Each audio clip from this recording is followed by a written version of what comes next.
Hello YouTubers, Alaska Prepper here. Well, happy Easter if you're watching this, okay? I wasn't really going to put a video up today, but I think this is pretty important. One of our community members really needs our help. And I want to read this email that I got because this is somebody who's really trying to get into canning, pressure canning, and he's had a very big fail. And unfortunately, he's invested quite a good amount of money in the meats that he's processed. Okay, so I'm going to read his email. You guys are seeing it right now. I'm going to read his email so that any of you, I read his entire email and I cannot find what he's done wrong. All right, so any of you have any recommendations, suggestions, or if you find something in his email that he's done that he should not have done, please leave it in the comments so that he can get this squared away and continue on his prepping journey. All right, so here we go. Hi AP, hope this email is not a bother. And it's not, ladies and gentlemen. If you guys need to email me on the side because you have a long question that's, you really don't want to put on the comments, by all means, that's what the email is there for. I wanted to ask your advice on canning. I have watched all your canning videos along with a few others on YouTube. My very first attempt I did. Okay, so on his very first attempt on canning, he did 3 jars of pre-cooked chicken breast cut into cubes, a little salt, and topped off with water up to the 1-inch mark. He did 2 jars of hamburger, pre-cooked, plain, topped off with water to the 1-inch. 2 jars of hamburger, cooked with a taco seasoning, and topped off with water. And 3 jars of raw packed roast cut into cubes, only salt added and topped off with water to 1-inch. And he goes on to say the chicken was awesome. Both the 1 jar tested the very next day as well as the other 2 used for chicken tacos 2 weeks later. One of the plain hamburger was good the day after for testing, but the other one and the taco season ones 2 weeks later were awful. All 3 roast jars did not test 1 day after, were also bad 2 weeks later. So he's saying that all 3 of the roasts that he did in jars, he didn't test any 1 day after, but 2 weeks later they were all bad. These were canned on the same day. 1 chicken jar, 1 roast jar, 1 hamburger jar, and a second pressure batch as it wouldn't fit all in one. And it says all in one, 10 to 12 minutes of canning, of canner shooting. Okay, so I'm trying to make sure that I read his email in a concise manner. So he says that he allowed the canner to shoot steam for 10 to 12 minutes, and then 90 minutes after it reached a steady 11 pounds of pressure, which is what is called for in the book for an altitude of 4,500 feet. And he's from Reno, Nevada. All right. He said that he followed the book to the T and even added 2 tablespoons of vinegar and 3 quarts of water in the canner. And he said also the jars were cleaned in a very mild hot bleach water, rinsed in super hot water, jar lids and rings sitting in hot steam pots while working with them, as well as wiping tops with vinegar before putting on the lids. I also tried 7 jars of spaghetti sauce with meat added. You already know about this batch. It was very bad. Now we just tried. While watching your camp oven bread bake video on Sunday. Okay, so he did 7 jars of spaghetti sauce with meat added, and they were all very bad, he says. He says he tried them out while he was watching our, one of the videos that I put up on the Coleman oven. Let's see. He said 3 jars of homemade chili with hamburger, chili beans, bell peppers, and onions and dry spices. He says he added 2 tablespoons of lemon juice to 1 jar for acid tests. 3 jars of spaghetti with hamburger. This is a new batch, and did not use the jars of sauce at this time. He says we used cans of tomato paste and fresh onions, mushrooms, green bell peppers, and dry spices. And he added 2 tablespoons of lemon juice to 1 jar for an acid test. He also made 3 jars of homemade stew with roast cut into cubes, fresh potatoes, onions, carrots, and dry spices. And he made 3 jars of fajita mix with cut strips of London broil, red and green bell peppers, onions, and dry spices. And he said, we tried all of them tonight. Every jar, they all had a super tight seal. Seemed rancid, like was horrible. Like sucking on an old, dirty, rusted penny along with sucking on a zinc-coated framing. I'm sorry I'm laughing, but that's... oh, goodness. And smelled mildly like rusty iron vomit. We threw it all out. We, my wife and I, followed the Presto 23 canner pressure pot instructions perfectly. At this point, we have wasted over $300 in food alone, not to mention the electricity for all the water heated and cleaning, and the cooktop for 5 separate times of cooking sessions, and the pressure cooking process, and lots of dry spices. So more like $400. Let's see.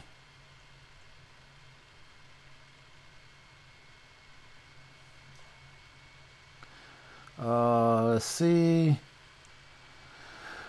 Okay, and it says here, hoping you may have some advice to offer. As it stands now, I am way too gun shy to do any more. It's at the point I may just give away the pressure cooker and quit this part of storing up preps and just stick to 2 fully stocked freezers. Let me see. And just mass buying pre-packed store-bought canned goods and bulk buy long-term foods like Augason Farms and Mountain House. I really wanted to have lots of home-cooked canned up meals, but such a waste, and I seemingly have no idea how to without possibly killing a family member with food poisoning. Any and all advice you might be able to throw my way will be greatly appreciated. If this is too much to deal with, I totally understand and don't worry about it. I will continue to look forward to your videos, even if they are canning ones. Okay, so no, this is not too much to deal with, all right, because that's what our community is for, all right. And I'm not mentioning the name here because I'm not sure if this person wants me to go ahead and call out his name. I know he left a comment similar to this, but a lot shorter on one of our videos, but I want to respect the privacy, and if he wants everyone to know who he is, he or she, then they'll let us know on the comments, okay? But everything I read here, ladies and gentlemen, there's only one thing that I think he may be able to try. And he's saying that he's at 4,500 feet, right? Yes, he's saying he's in Reno, Nevada, and he's at 4,500 feet of altitude, and he was cooking at 11 pounds of pressure. And the other thing that I saw on here that I maybe had a question, he said that he allowed the steam on the pressure canner to go for 10 to 12 minutes before he put on the weight. And then after it reached 11 pounds of pressure, he started his 90-minute timer. I've always started the timer 10 minutes after it reaches pressure, okay? So I've always started the timer 10 minutes after it reaches pressure, all right? And at 4,500 feet, I personally would feel safer at doing 15 pounds of pressure and not 11. So let me know what you guys think. Please leave any recommendations or suggestions in the comments. I'm hoping that you guys can read the email all right, as I was scrolling down it, all right, so that you guys can take your time and decipher it, especially those of you that are really experienced at pressure canning and canning period, okay? Because everything here that he's telling me, it sounds like he did everything right. Personally, I wouldn't mix a batch of like chicken and beef and things like that. I would only do one batch of one thing, but I don't think that that would hurt anything. If you're doing a batch of chicken and beef, you know, and with different seasonings in it in the same batch, I don't think that would hurt anything. All right. And it sounds like he sanitizes jars just fine. And it sounds like he cleaned the rims off just fine using vinegar. All right. So I just can't see anything on here. The only thing I can see is that maybe he should go up to 15 pounds of pressure. And instead of going 90 minutes after the pressure hits 11 pounds, or after the pressure hits 15 pounds, go 90 minutes after the pressure has been at 15 pounds for 10 minutes. So those are the only things I can see off of here. Other than that, it sounds like everything else was done, you know, the right way. So that's going to be it for this video, ladies and gentlemen. This is really what this video was about. It's just seeing if anyone out there has any information. Maybe if you guys read this, or if you go back and listen to me reading it, and maybe you hear something that maybe he didn't do that he should have done, or maybe you guys agree with me that maybe he ought to try a small batch at 15 pounds of pressure and make sure that he starts his 90-minute timer after the pressure after it's been at pressure for 10 minutes. All right. If you guys agree with me on that, maybe he can try that and see if he can try, you know, maybe like a small batch, like maybe a 2-jar batch, and then let him sit out for a week and see what happens. Also, it also depends also on what's the temperature, what's the ambient temperature of the location where you are storing your jars after they've processed. Okay, what's the ambient temperature?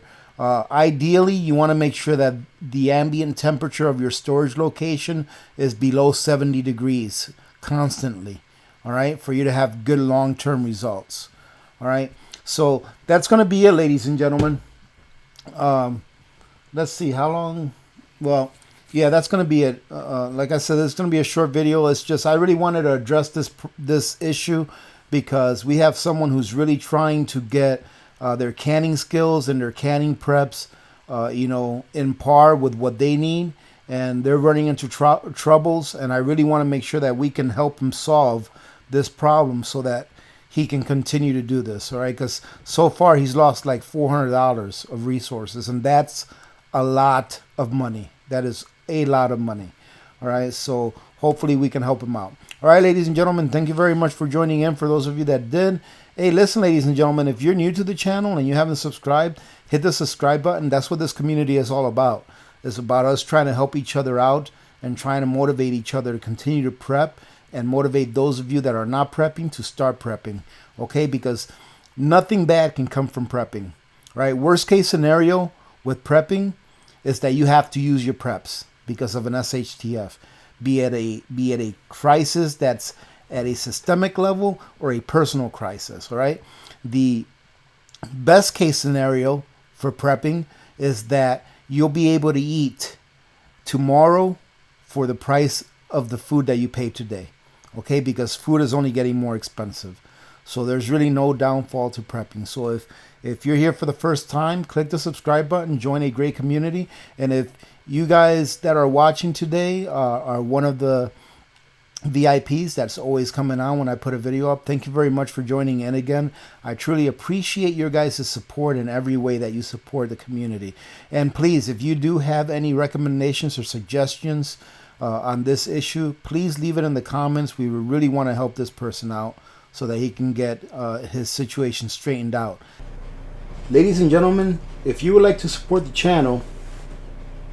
What? What is it you want me to see? Tell the community members what they can do to support the channel. Give this man money. No, not give me money. Yes, this is how you can support No, channel. well, that's one of the ways, but I don't necessarily need money. There's ways. Give him good advice. He needs it. Well, that too, but there's ways that the community can support the channel by doing things that they already do. If they already do these things, why would they do them? But to do it to support this channel, like for example, ladies and gentlemen, if you click on my Amazon link, you will support the channel. It won't cost you any more. Do you use Amazon, Victor? Yes. Do you use my link? I can buy things now. Do you use I've been kicked out of every store now. Do you use my link? No. Well, why don't you use my link? If you use my Amazon link, then the Alaska Prepper community is able to benefit from it because my account is not allowed on YouTube.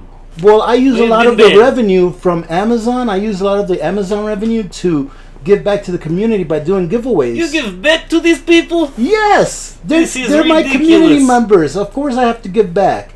Didn't you enter the last giveaway I had? No.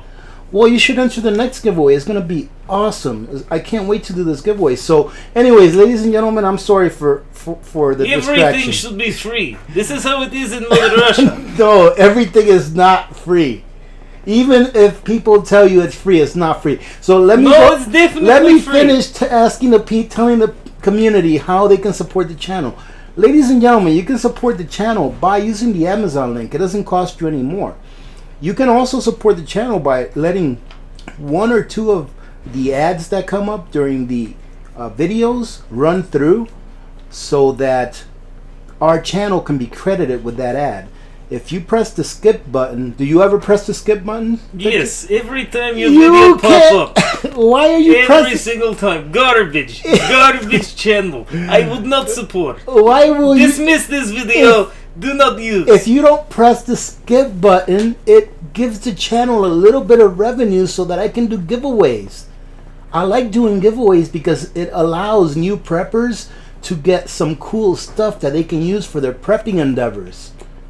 Do you understand that? That's why I like to do it. You take this revenue and instead of buying vodka, I'm not going to buy vodka with it. You give to these people who definitely will not use to buy vodka. Well, they don't get the money. They get an actual prize in the mail. I have it mailed to them. Sell it. Buy vodka. Well, here's another way. I know you like precious metals, right? You say you like silver for making silver bullets to kill werewolves. Well, ladies and gentlemen, if you are in the market to buy some precious metals, please take a look at my SD Bullion link below. Every time that you register to SD Bullion, the channel gets some credit for that as well. And the revenue that I'm going to get from SD Bullion, if anyone registers with them, I'm going to use to give away silver. What do you think about that, Victor? Do you want to use my SD Bullion link so you can buy yourself some silver? Silver sounds nice. It does. You like the silver? Now, ladies and gentlemen, if you can dig in your pockets, you're more than welcome to do a super chat during our live chats. And you can also buy me a coffee by taking a look at the link down below. Do you like coffee, Victor? Coffee? What is this coffee? You don't know what coffee is? Coffee. You just like, do they have coffee flavored vodka in Russia? They have what? Alright, we're going to go ahead and leave it at that, ladies and gentlemen. I'm going to go ahead and sign off now. So remember to be good to each other, because when good people do good things happen. Remember to reach one, teach one. Repeat this. When good people do good things, things happen. Remember to reach one, teach one, and repeat. If we all did this, the world would be a better place. Very good. And you know that it will be a better place. Many blessings to all of you and your families. This is Alaska Prepper. And Victor. And we're out. Goodbye.